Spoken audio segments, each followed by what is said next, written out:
Olá, boa noite. Na abertura desse nosso Cartão Verde, vocês tiveram uma prova de que nem sempre o futebol foi insosso como a gente vê nesse momento. O futebol já foi muito mais pulsante do que é hoje, muito mais vivo e até dá para dizer mais emocionante. Há exatos 35 anos, o Morumbi estava desse jeito que a gente viu aí, recebia o maior número de torcedores de sua história.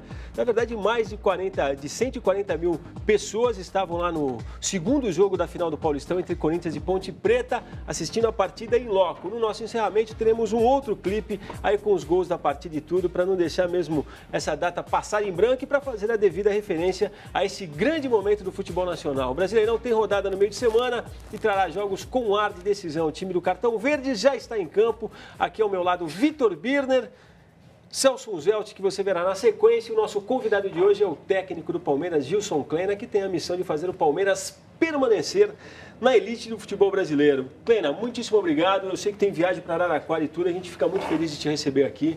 Espero que você passe uma hora agradável, divida muitas histórias com a gente, que afinal de contas você deve ter várias, cara, porque a gente olha o teu currículo, o número de times por onde você passou, seja como assistente, como treinador, realmente é de impor respeito só pela quantidade, eu diria, cara. Bom, primeiro eu estou muito feliz de estar aqui, né?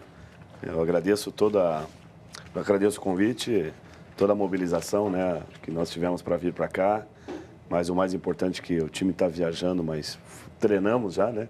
E isso é melhor e nesse momento eu não poderia me furtar para falar para o nosso torcedor, para continuar acreditando, por tudo aquilo que a gente, pelas convicções que a gente está vendo e dizer que nesse momento tão difícil a gente sempre vê um lado legal, bacana das coisas. Você falou de treino, por exemplo, eu vi acompanhando a programação do time que você, muitas vezes, pelo menos essa semana, optou bastante por treino fechado. Foi o caso de hoje, vai ser o caso de sexta-feira. Um pouco para dosar esse contato, qual é a estratégia aí, Cleber?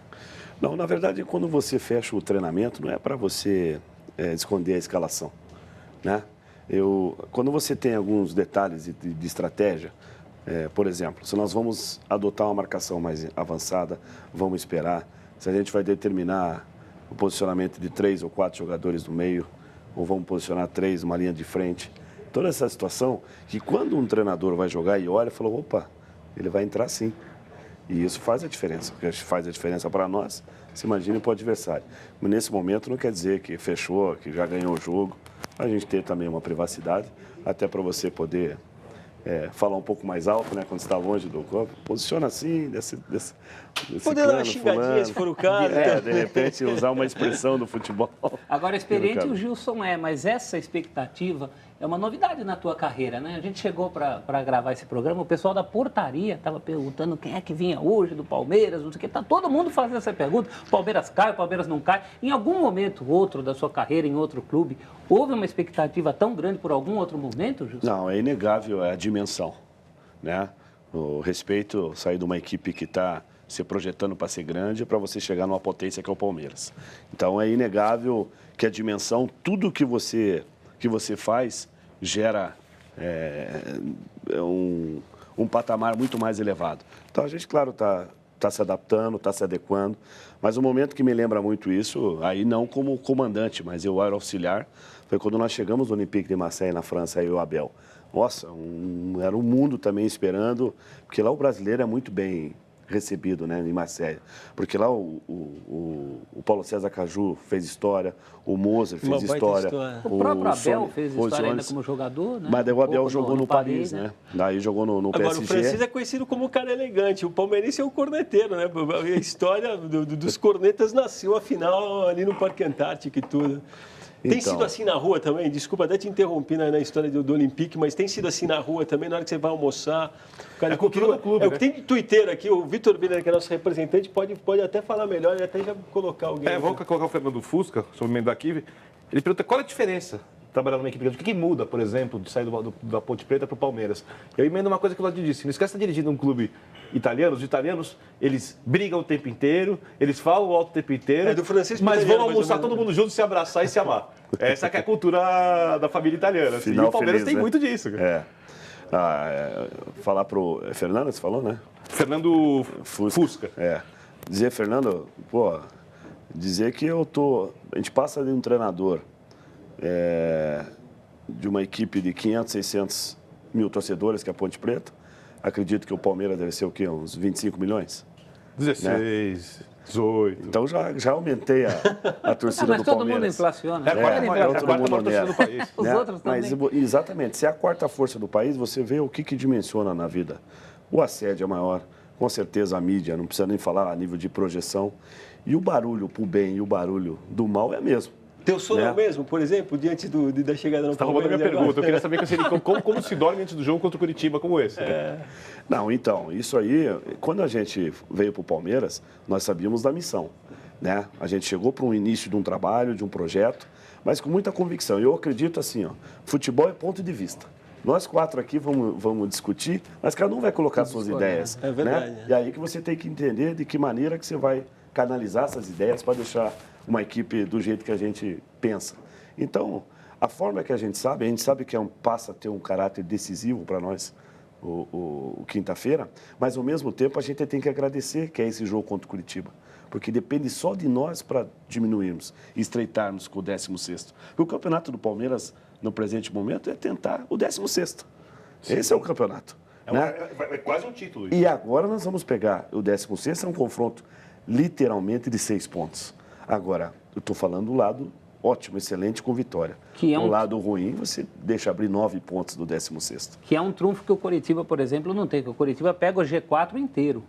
Né? Você acha que isso é um trunfo a seu favor? Ó, eu vejo assim, nos últimos 10 jogos é difícil para todo mundo.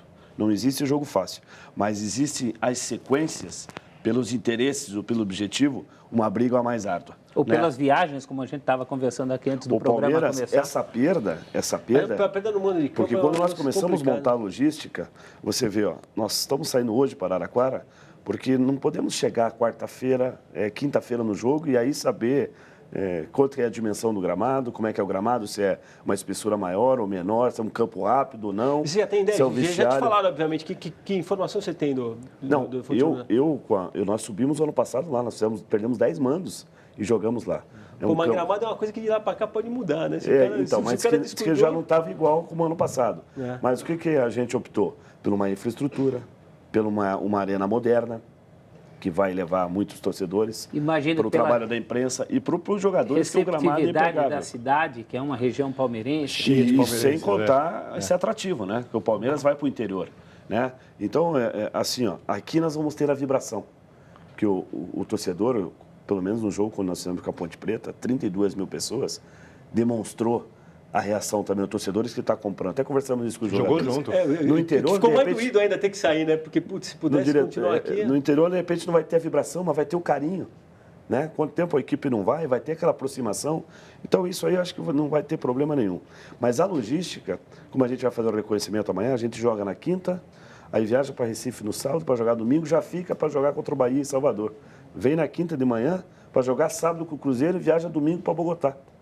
E aí, nós com esse administrando um problema de lesão, você tem que ver, vai ter que vivenciar o jogo a jogo, para ver quem que você pode contar no dia. Foi bacana você falar dessa viagem para fora, porque tinha gente perguntando, já tinha visto no Twitter também, essa coisa de chegar uma hora, se a Sul-Americana estiver dando certo, se tem prioridade, se passa na tua cabeça. Eu imagino que é difícil pensar alguma coisa assim. É difícil a gente abdicar algum campeonato. Agora, o foco é o momento que nós precisamos sair dessa zona de desconforto.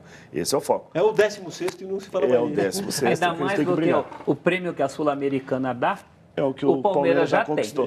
Então isso dá uma amenizada boa. Entendeu? Bom, vou falar aqui rapidinho, só no nosso sorteio de hoje, vocês vão ver aí, tem uma camisa do Fortaleza muito bonita e também um exemplar do livro Perder é do Jogo, que conta as maiores tragédias de Flamengo e Fluminense, livro escrito pelo Alisson Matos e Danilo Quintal, publicado pela Multifoco Editora, que acho que nem o Celso conhecia esse, né? Não conhecia. Na verdade, encontrei os autores, eles me deram, eu falei que o espaço do sorteio estava aberto aqui, muito interessante. Eu entendi a sacada editorial, porque essa ideia de fazer os piores jogos, derrotas, é um grande problema você falar, mas não vai vender, porque o cara não quer ver derrota. Mas tem a derrota de um para outro aí. Exatamente. Então, você não vender para tricolor, você vende para rubro-negro e vice-versa. Bom, e a nossa enquete de hoje é o seguinte, eu vou avisando já que pode provocar discussões filosóficas até. Afinal de contas, quando se decreta uma goleada, a nossa pergunta é a seguinte: vencer por 3 gols de diferença é goleada? Você acredita que é goleada? Sim ou não? Vote Faça comentários a respeito, participe do Cartão Verde com a gente. Vitor Biner já disse aqui, continua responsável pelos tuiteiros. @Cartão Verde, mandou o tweet, concorre aos prêmios. Pro Gilson Kleber, na tua situação, 1-0 é goleada, né, Gilson? Mas o que definiu? Eu fui até no Roais, no dicionário, para ver como é que ele ia, e é vaga a definição. Na verdade, fala que é vitória por ampla diferença de gols, mas não se estabelece. Boa. Na minha região... Eu tenho opinião formada. Na sua região, por isso que eu achei que ia discussão. Lá dizem que é uma goleada clássica. 3-0. 3-0, E chama de goleada. Antigamente era, hoje em dia acho que não mais. Eu acho que o 3-0 não é goleada. Por que mudou? Não sei porque. O 3-0 não é goleada. O 6-3 é goleada. O 5-2 é goleada. Eu acho o contrário. O 6-3 é goleada porque permanece os 3 gols de diferença. Mas são muitos gols. Eu fui cumprimentado pelo palmeirense hoje no almoço. Ele falou assim, Clena, eu gostei de você. Eu falei, pô, obrigado. Mas por quê? Porque você ganha de 3 ou perde de 3. Não tem... Não tem meio tempo. Quando eu era garoto, você encontrou boa praça. Goleada era a vitória por 4 gols de diferença. Isso quando? Quando eu era garoto. 4 de diferença ou 3 de diferença com você marcando 4 ou mais. 4-1 sempre foi goleada. Sim, nunca tem razão. Eu lembro, uma das primeiras vezes que eu trabalhei em São Paulo, aqui, contemporâneo, Olivério está aqui no estúdio acompanhando o programa com a gente, vai lembrar do Velho Cabreira, cinegrafista, dos melhores que a gente já viu. E eu lembro que uma vez eu cometi o deslize de fazer uma matéria para o Globo Esporte, era um jogo do Corinthians, se não me engano, e tinha sido 3-1 o placar. E eu falei, pô, a goleada corintiana. No outro dia, ele cheguei na redação, ele me chamou de lá e falou, garoto, 3-1 não é goleada. E não é. Não é mesmo. Foi um deslize. Até eu sabia na época, mas deixei passar. Ele falou, se não for pelo menos 3 gols de diferença, não é goleada. Não fala mais isso. Eu nunca mais esqueci. E essa semana que passou, eu vi essa discussão. A gente falando de 4 gols. Para mim, continua sendo 3-0. A diferença de 3 gols é goleada. A clássica, como disse o Mas Kleina. um resultado de 5-4, o que é para vocês? Não, é um jogo Vitória apertado. Um jogo com chuva de gols. Vitória dramática. Eu acho que tem que ter a diferença. Como foi no Atlético Paranaense agora, com 3 viradas e Tem que tudo. ter a diferença de 4 apertada. ou 3 fazendo 4 ou mais. Bom, fica aí O jogo que as defesas foram muito mal. A gente acompanha aqui o resultado parcial da enquete ao longo do programa. Jogo. Será que a enquete vai dar goleada? Não sei, não. Acho que não. Eu acho que vai vai ser ser mais de 3 para goleada. acho que vai ser um 5-4. Mas vamos ver. Kleina, a gente separou também mais alguns dos melhores momentos do clássico entre São Paulo e Palmeiras. Para você falar, você já fez uma meia-culpa, a gente vai ver as imagens do jogo. Se você voltasse a disputar essa partida, você faria tudo diferente ou não? Convicção é convicção. Na verdade, a convicção que nós fizemos da estratégia do jogo é para nós tirarmos a velocidade do São Paulo, né? Tanto é, como nós estávamos com um problema sem o Maico, sem o Luan. O Luan foi liberado sexta-feira às 7 horas. Mas já tinha trabalhado com o Valdívia e o Daniel. Mas, na verdade, nós não conseguimos, né, prender essa bola lá na frente, né? Nós posicionamos uma situação para o Daniel ficar, mas o Daniel setorizou muito. E o Barcos ficou muito isolado e nós não conseguimos fazer essa transição. E nós tínhamos que ter a situação que o São Paulo tem uma transição muito rápida. Tanto é que os 2 gols que nós tomamos, nós perdemos no rebote. Deixamos o Lucas, que para mim, um dos jogadores que tem uma, também, tem uma aceleração, ele verticaliza muito, né? Então, tem o drible em velocidade, em momento algum ele para a bola. Então, essa é a característica dele. Aqui então, o Bruno foi bem ainda, estava bem no jogo. Aqui, assim, eu só tenho... até esse jogo eu só tinha elogios. A sua curta, por enquanto, passagem do Palmeiras, porque realmente... Claro. Agora, você ganhou os outros jogos marcando saída de bola. Isso. E o São Paulo é um time que tem muita dificuldade quando é pressionado na saída de bola, como aconteceu contra o Corinthians. O São Paulo tem dificuldade de marcar pelos lados. Você perdeu o Michael Leite, mas tinha, e aqui tem a opção, por exemplo, o Rui Weber pergunta, do Mazinho. Só para ter um jogador de velocidade pelos lados. Ou seja, você, armando o time assim, você matou os principais defeitos do São Paulo e deixou o ataque que é forte de jogar. Por que não escalou o Mazinho? A pergunta dele aqui. Porque, na verdade, eu optei por posicionar mais, ter mais a posse de bola, né? Com o Mazinho, nós treinamos um pouquinho, não deu essa, não caracterizou isso para nós. Ele cai muito pelo meio, joga pelo lado, por quando nós colocamos o Bina. Porque o Daniel fez um grande jogo terça-feira contra o Milionários, tinha feito. Né? Ele falou, ele vai prender essa bola e vou deixar o Valdívia livre, com a qualidade, com a inteligência do Valdívia, né? Poderia fazer uma movimentação. O que nós gostamos é de fazer mesmo a intensidade, de pressionar o homem, o time adversário.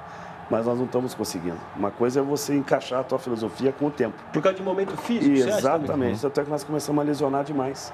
Mas uma coisa a gente tentou mudar era essa situação. É você ter essa força de preparar o músculo para isso. Nós não estamos adaptados para essa situação.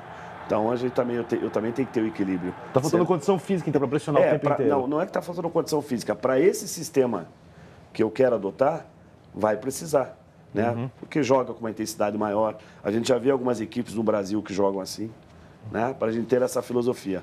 Mas eu também preciso respeitar a individualidade das características dos jogadores hoje do Palmeiras. Agora, Gilson, esse jogo teve uma atuada só.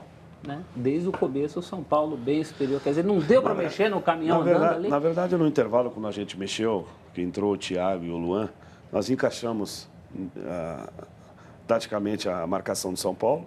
Tanto é que com 1 minuto de jogo nós tivemos uma chance. Né? Chegamos, 5 minutos nós conseguimos neutralizar os pontos fortes do São Paulo e começamos a jogar. Aí o Juninho sentiu a lesão, aí o Arthur foi expulso. Aí teve que trocar o Juninho, a hora que troca o Juninho, o Valdívia machuca. Aí, com 1 a menos a expulsão, com o Valdívia ficou com 8. Aí você ficou amarrado, não tinha como você... do jogo mesmo, né? Tomar um gol aos 42 do primeiro tempo, você vai para o intervalo perdendo de 1 a 0. E na verdade, com 37, estava 0 a 0. Mas nós jogando mal.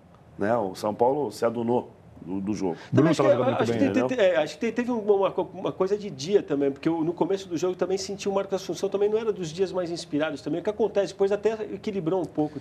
Também é um jogador que vem no sacrifício. Você vê, nós perdemos o Thiago Heleno, o Assunção com essa situação, o Valdívia, Daniel, uma situação de característica diferente, Maicon fora, Luan... Thiago Heleno tem condição de voltar agora, Cleia? Vai voltar agora. Volta agora. Quinta-feira. Então, são jogadores assim, e para você encaixou 3 vitórias, né, contando com a Sul-Americana. Aí você vê que para um jogo para outro você já perde 3, 4 peças. O padrão também muda, porque muda a característica, né? Então, o que eu pensei, o que eu falei, que vocês falaram, não, estava fazendo a meia-culpa, porque se eu tivesse a posse de bola, eu tiraria o ímpeto de São Paulo. Mas eu não tive a posse de bola. E eu dei como ele falou, eu dei o contra-ataque, que é a arma forte de São Paulo. Mas assim, é tudo muito recente. Mas muito bacana essa transparência. É tudo muito conhecimento, é muita informação para você tentar. E os problemas continuam, né, Gilson? Mas o Palmeiras vai ficar Contra forte. o Coritiba, nas 2 laterais, você deve entrar o quê? Com o Leandro na esquerda? O Leandro... Como é que está o Leandro? Ele é uma incógnita para o palmeirense, né? Que esse rapaz veio Então, no o Leandro, aí. Eu fui levantar a ficha, né? O Leandro não jogou ainda. Né? O Leandro é um jogador muito experiente. Isso que está me confortando mais.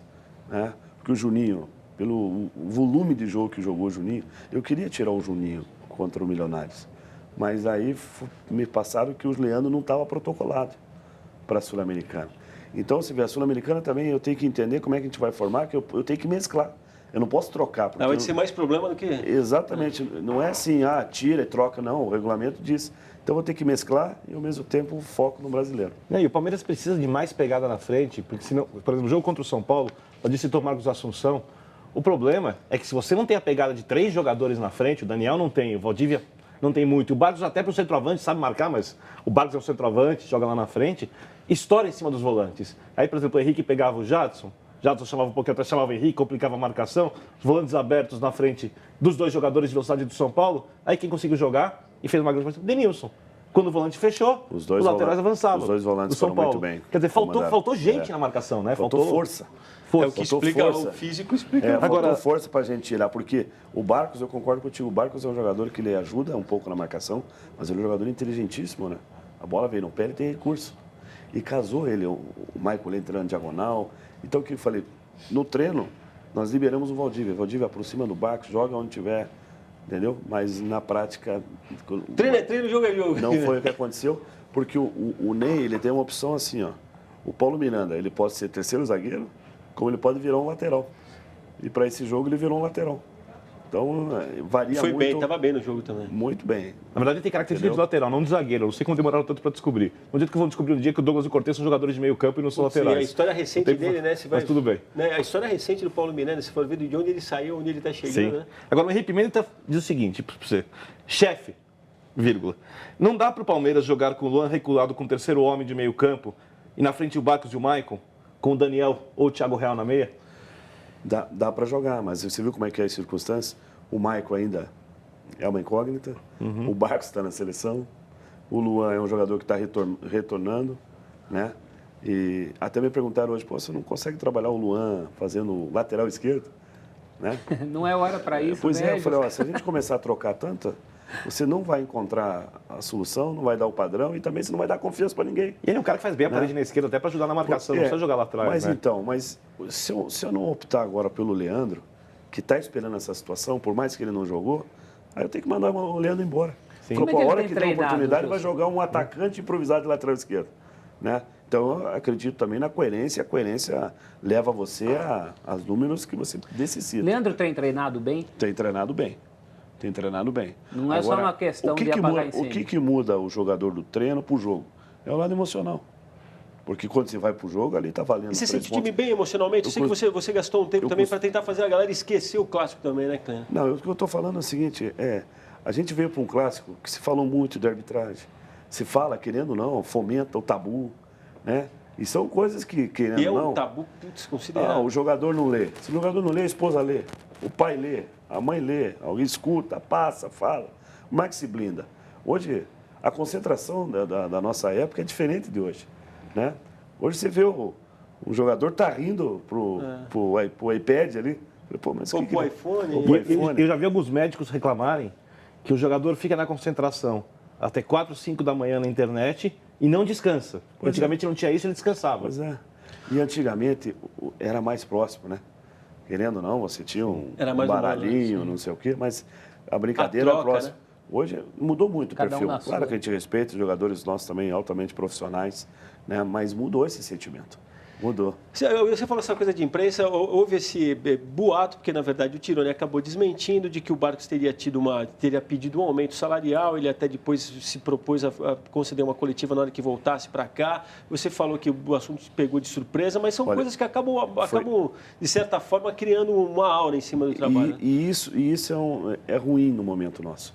Porque para mim foi surpreendente quando chegou para mim e falou, Clena, está saindo na imprensa que o Barcos reivindicou o salário para jogar contra o São Paulo.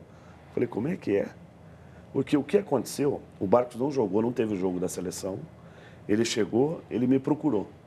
Ele falou, Clena, eu estou cansado. Entendeu? Viagem, concentração, aquela situação.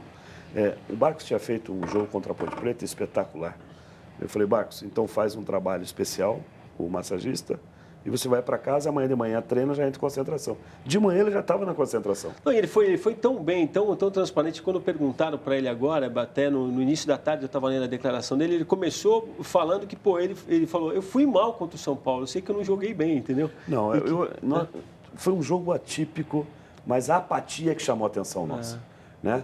E não foi aquela equipe competitiva. Até porque, porque tem o as emocional, equipes não. que eu trabalho, elas são muito competitivas. Se é uma coisa que eu bato muito na parte tática, eu sempre costumo falar assim, ó, eu não me preocupo com vocês com a bola no pé. Vocês jogam muito. A preocupação é quando a gente perde ela. E uma das tônicas da minha palestra que eu falei, do São Paulo, eu falei, atenção quando nós estivermos com a bola no pé. Porque o Lucas se posiciona numa transição muito rápida, com a referência Luiz Fabiano e Oswaldo. Né? Um lugar muito rápido. A preocupação é quando você perdia no contra-ataque. Você vê, escanteio nosso, posicionamento. Nós não ficamos 2 no rebote, perdemos o rebote, perdemos o escanteio, saiu a transição, saiu o gol. Vamos escutar rapidinho aí o comandado aqui do Gilson Kleina, o Thiago Real, que a gente começou brincando aqui na transição que a gente fez com o Jornal da Cultura, falando de física quântica e de matemática, e fará contas também. Vamos ver. Acho que a matemática é muito simples na situação que estamos. Acho que temos que somar o máximo de pontos possíveis. Eu acho que foi colocada uma meta aí, de acordo com os campeonatos anteriores, 44, 45. Então, acho que independente dos adversários, acho que temos que nos preocupar em nós somarmos esses pontos, somarmos os 44, 45 pontos, e aí sim ver o que vai acontecer. Mas, por enquanto, ainda só depende da gente. Acho que quando você começa a depender de terceiros, fica um pouco mais difícil. E o rapaz está indo muito bem. Uma outra coisa que eu queria te perguntar, você é curitibano, vai enfrentar o Curitiba em Araraquara, e parece que o Palmeiras já tem tudo acertado com o lateral. Ailton, é verdade? Foi contratado o Ayrton. Já pensando na montagem Mas do time? esse Ayrton não joga contra o Palmeiras, não. Aí eu já... que eu sei é Vitor Ferraz, que joga, o lateral direito. Pô, eu esse belo ano detalhe. já enfrentei o Curitiba pela Ponte, né? E também o Palmeiras enfrentou por ser o finalista da Copa E do já Brasil. é a montagem para o ano que vem, Clena. Você está... Olha, eu estou conversando assim... Sua cabeça está tão ocupada o foco é esse início de trabalho no momento que está o Palmeiras.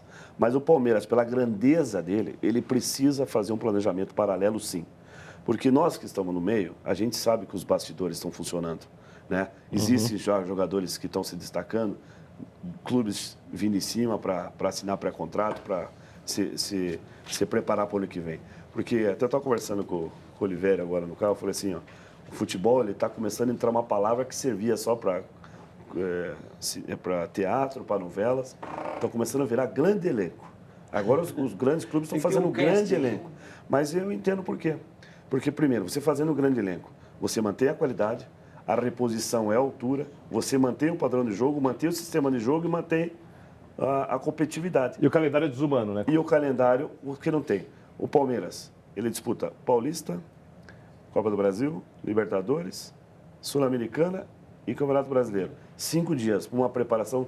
A pré-temporada no Brasil, e aí... Não existe. Não existe. O termo exato é ridículo. Tem outra coisa. É ridículo. Não existe. Se pudéssemos todos nós participarmos de um debate para ver o funcionamento legal do Campeonato Brasileiro, nós teríamos que fazer uma pré-temporada de 40 dias.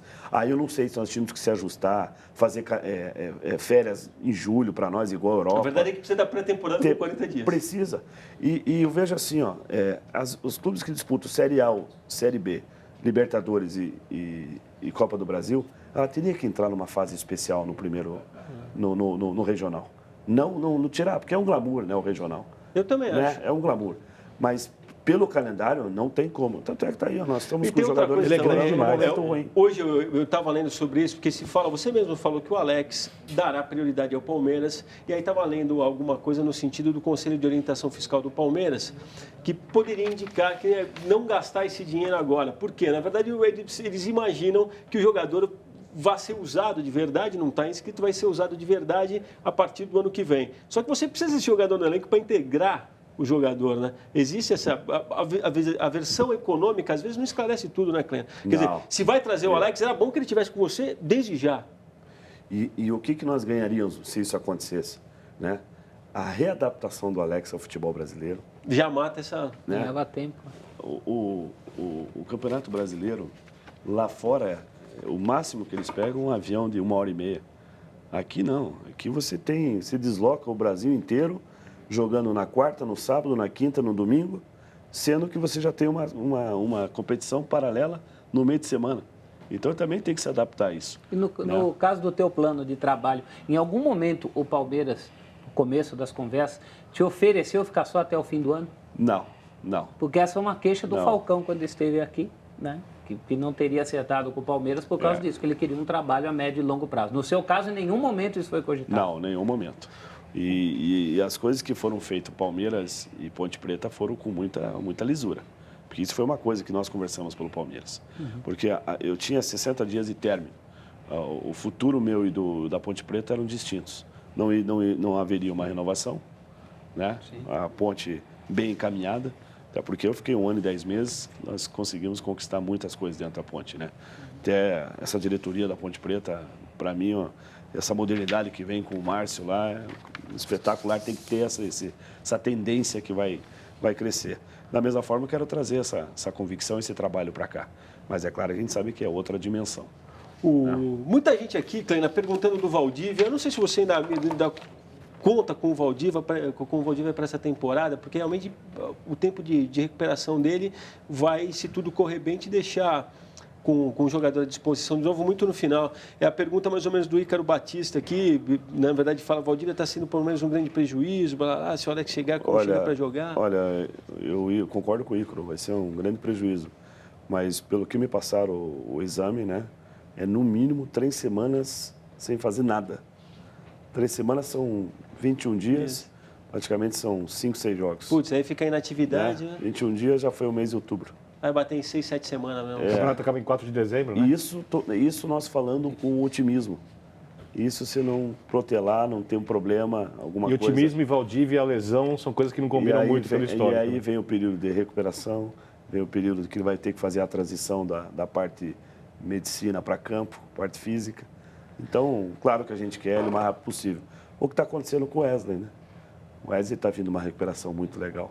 Está muito confiante, já está fazendo todos os movimentos. mas ainda precisamos respeitar ainda aquele tempo de ele fazer com confiança, que é o giro, chutar o natural, voltar, contato. E o Wesley estaria adiantado em relação ao Valdívia. Muito. O Wesley está treinando, fazendo tudo, mas precisa esse ponto ainda de confiança. A enquete por hora, hein, Vitor Bena, o rei dos tuiteiros. 3-0 é goleada para 65% dos que votaram até agora. Acabou a novela, você pode conclamar todo mundo a participar e assistir o Cartão Verde. @Cartão Verde, você manda o seu tweet e concorre aos prêmios, né? E, aliás, por falar em novela, eu li que você tem uma esposa bailarina, é isso? Bailarina. A Déia foi bailarina, né? Profissional, dançou no Teatro Guaíra lá em Curitiba. É mesmo? Seguiu uma carreira legal, foi professora de dança. Pô, eu li isso e a gente tem um programa aqui na casa, vou pedir até para o pessoal deixar uma coisa. Nosso saudoso Grandes Momentos de Esportes, que era um programa de memória, ele fez uma vez uma edição que era só sobre futebol e dança. E, na verdade, foi muito elogiado na época e realmente o programa é muito bacana. E para mostrar que futebol e dança tem tudo a ver, a gente separou um trechinho desse Grandes Momentos e a gente vai mostrar para vocês agora que é realmente muito bacana, tem muito a ver uma coisa e outra. Eu adoro música, adoro futebol. Para dançar você tem que ter ginga, e para jogar futebol também. O que eles fazem é dança pura.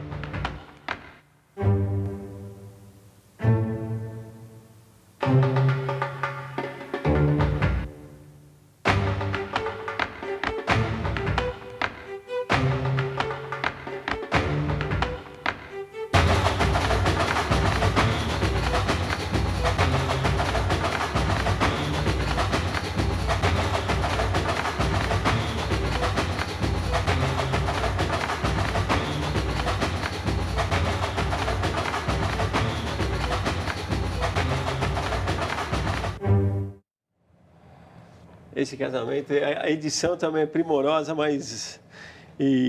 Ela é torcedora de que time, Kleina? Hoje ela é palmeirense. Não, muito legal, cara, essa matéria aí, muito legal. Só que já E as pessoas registrando... não percebem, né, cara? Mas a plástica é... Agora, mas essas artes aí tem tudo a ver, né? Uma tá ligada à outra. Só para registrar aqui a opinião Futebol abarca tudo, na verdade, né, Kleina? dos tuiteiros. Marcelo Sapuca disse que no clássico 3-0 é goleada. Mesma opinião do Elton Mix. O Valmon Marcos disse que goleada tem que ser pelo menos por 4. Agora, se for o Muricy, 1-0 é goleada. Para o Palmeiras, 1-0 nessa situação é goleada, diz o Joacirf. A maior parte das pessoas aqui que está mandando no Twitter diz que goleada com 3 gols de diferença, pelo menos 4-1. 3-0 não. Por enquanto. Que é o meu conceito antigão. Eu falei que a coisa filosófica, o Mancini aqui, que é morador de Jundiaí, ele propõe o seguinte: vocês acham que o futebol está mais político do que esportivo? Me parece que os técnicos e os jogadores estão mais preocupados em elevar a autoestima da torcida do que em se preparar ou em se preocupar em preparar os atletas e o time para que a torcida possa acreditar nele e torcer naturalmente sem precisar de tanta lembrança, assim, de tanta chamada. Não acho isso justo. Não acho isso justo. Eu acho que está muito político, mas eu acho que o problema é que existe a dependência da torcida. Se você não levanta a bola mas os times nunca também... estiveram tão bem preparados taticamente, fisicamente, quanto hoje no Brasil. Fisicamente? Se for levar em conta o calendário, sim. O jogador brasileiro do Brasil hoje corre mais do que corria há 5 anos. Lógico. Você se sente, Gilson, pressionado Não está tecnicamente muito bem preparado. Aspecto, assim? Não vejo dessa maneira também. É claro que, olha, treinadores, cada um tem a sua filosofia, isso é fato, né? Claro que a gente quer ter uma equipe consistente, uma equipe coesa e fazer um futebol com convencimento. Mas isso também, hoje o futebol mudou muito. O futebol ficou muito físico, ficou muito tático. Mas você é um cara que pensa em futebol, que a gente até falando dessa coisa do futebol e dança, tem a coisa do espetáculo também. Na hora que você está montando o time, você também pensa nessa parte plástica. Chega a passar na tua cabeça, por exemplo, se eu botar um time que pode ser eficiente, ele vai jogar feio. Tudo bem que a situação do Palmeiras agora é atípica, não é o que você costuma viver normalmente no campeonato, entendeu? Mas você chega a pensar nessa parte de como é que o time vai se apresentar para a torcida? Olha, é claro que... Você quer demais, mano. Não tem como você expor, né? Você não tem como se expor. Mas você vê um pensamento, aí eu vou falar o que eu pensei. É mais fácil você dar liberdade para o Valdívia ou não dar liberdade para o Valdívia? Sim. Né? O meu pensamento era dar liberdade para o Valdívia, né? Deixar ele pelo recurso, pelo talento, enfim, tudo aquilo que ele pode. E você vê que Perfeita as coisas resposta, não... perfeita. Né, as coisas às vezes não batem, a matemática não fecha. Essa matemática não fecha. E dos times que E você a pergunta treinou, também é cabeluda. Também. qual que mostrou o futebol mais plástico nesse sentido que o Vladimir está falando? Olha, Até hoje, o que mais te agradou? Uns anos para cá, como a gente começou a adotar uma metodologia, claro que a gente tem que seguir a tendência do futebol, que a gente não está para inventar, mas a gente analisa por que essa equipe está nesse patamar, por que está acontecendo isso. Dos 4 anos para cá, essa tendência que a gente colocou, nós fizemos a equipe ter um futebol de convencimento. Né? Esses 2 anos que nós ficamos na Ponte Preta e um ano que me trouxe para a Ponte Preta, você vê, o Duque de Caxias, que é uma equipe que não tem tanta expressão, nós fomos o 6º colocado, por causa de 4 pontos, não subimos para a Série A. Porque jogou dessa maneira, né? Uma maneira agressiva, uma maneira querendo também ter a posse de bola. Aí, claro, né? Não estou dizendo que a gente pegou a escola do Barcelona, porque, na verdade, o Barcelona pegou essa essência nossa, né? Esse futebol que o Barcelona joga era do Brasil, era do brasileiro. E holandês? Ele não só pegou, como deu uma aprimorada, né? Que tinha valorização, tudo. Porque, confesso. Não, porque mesmos... na verdade nós mudamos o perfil de formação dos jogadores. Né? Nós optávamos antes pela qualidade técnica. Hoje você vai começar, como é que é o jogador? Não, ele é rápido. Não, mas vem cá, mas ele sabe chutar, ele sabe cabecear. Não, ele tem velocidade. Ficou referente à parte física primeiro. Entrando nessa coisa tática também, eu vejo que você também tem uma aceitação. Por exemplo, quando se fala em marcação individual hoje, as pessoas praticamente falam que é um artigo em desuso, entendeu? Mas não é, né, Clênio? Não é. Muita equipe faz esse tipo de marcação. Ó, se você analisar... Não são muitas, né? Marcação individual no meio de uma marcação por zona, não marcação individual o time inteiro, né? Porque aí não há quem aguente. Né? Mas você vê... Outro jogador, por exemplo. O São Paulo, o Oswaldo acompanha o lateral o tempo todo. O Luan faz isso. Né? O Luan fez muito tempo essa situação. Então tem setor que isso acontece. Eu vejo futebol assim, prefiro fazer um trabalho de ocupação do espaço. Né? Então, aonde está a bola, eu prefiro posicionar. Se ele vier para esse lado, nós temos que ter uma cobertura. Se vier na diagonal, você tem uma situação, fazer uma cobertura por zona para ocupar o espaço. Mas ele passou pela tua primeira linha, segunda linha. Mas daí você tem que ver o talento do jogador, que é a essência. Vai botar com o pini, né? Aí você tem que ver que é o talento da pessoa, que aí você não... Ainda bem, né? Que você não consegue marcar a criatividade, o improviso. Exatamente. Você não viria. Aí ficava chato. O lance do Lucas, por exemplo. Isso, exatamente. Ou mesmo o gol do Denilson. Exato. Né? Como é que você vai marcar? Não, o gol do Denilson sem condição. Mas estou com uma certa liberdade ali, viu? Olha, lembrando... Você poderia dificultar. É o espaço. Caiu para ocupação de espaço. Eu concordo com o Cleiton. Tem que... um exemplo. Fluminense. Não dá espaço. Vai ser campeão brasileiro. Fluminense foi campeão brasileiro assim com o Muricy. São Paulo tem campeão brasileiro. Não dava espaço. Flamengo. O pior dos últimos campeões brasileiros, mas também é um time priorizava a parte defensiva, cresceu o Petkovic, conseguiu ser campeão. Futebol hoje não deixa jogar. Essa é a realidade. É fechar espaços. Acima de tudo. Como é que tiraram Corinthians campeão brasileiro. Como é que tiraram a invencibilidade do Barcelona? O Chelsea? Só marcando. Né? É aquela velha teoria, né? Que destruir é mais fácil que construir também, né? Isso é uma teoria. Deixa eu só parar e a gente fazer o nosso primeiro intervalo. Sobre futebol arte minha, você me cortou. Não, se é sobre futebol arte você faz. Vai ter que ser breve. É possível idealizar o time para jogar futebol arte? Porque eu acho que não. Eu acho que você treina muito bem, tem jogadores muito bons e ele acontece. Queria saber a sua opinião. Você grita com um técnico que possa trabalhar no time para jogar futebol arte? Hoje é muito difícil. Esse conceito... Em 82, a nossa seleção brasileira fez futebol arte. Os jogadores que Mas exatamente. Não, mas o Tele que eu digo fazia. A formação. O Tele fazia futebol arte. Ele não tinha. Tirava futebol do Baroninho, tirava futebol de uns caras que, né? Pela insistência. O mestre dos mestres. Exatamente. Mas aí você falou uma palavra, né? Insistência, que carece de tempo, carece de respaldo. E de pré-temporada. É verdade. E de categoria de base mais bem trabalhada. E aí vai. Aí vai. Mas a gente está fazendo essa interatividade aí. Bom, vamos fazer então o nosso primeiro intervalo. A gente precisa falar um pouquinho de seleção também. A gente já retoma o papo aqui com o Gilson Klenner rapidinho. Até já.